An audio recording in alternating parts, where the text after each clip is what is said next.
Lea, tungkol saan ba itong sinasabing Chop-Chop Syndicate message na ito? Magandang tanghali sa iyo, Aga. Fake daw at walang katotohanan ang kumakalat na mensahe sa social media kaugnay sa umano'y paggala ng Chop-Chop Syndicate na target ang mga motorista, Aga, sa bahagi ng Green Meadows, Valle Verde, Binondo at C5 na malapit dyan sa BGC. Sa inilabas na pahayag ng PNP, sinabi ni PNP Chief Police General Benjamin Acorda Jr. na matapos ang isinagawang investigasyon ng mga otoridad, lumalabas na walang katotohanan ang sinasabing mga mensahe at wala ring tumutugmang insidente gaya ng nakalagay sa mensaheng kumalat. Isaan niya itong hoax at fabricated na kumalat na din noon pang 2017. Kaugnay nito, sinabi ni Chief PNP sa publiko na maging mahinahon at huwag basta-basta mag-share ng impormasyon, lalo na kung hindi naman sigurado kung ito ay totoo.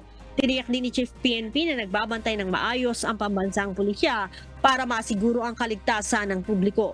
Aga, matatandaan nakasaad sa kumalat na mensahe ng isang magulang na nakaligtas ang kanyang anak na 30 years old na lalaki na mabiktima ng Chop-Chop Syndicate. Sinasabi din sa mensahe na ang Chop-Chop Syndicate ay pawang mga nakasuot ng police uniform. Aga? Maraming salamat, Lea Ilagan.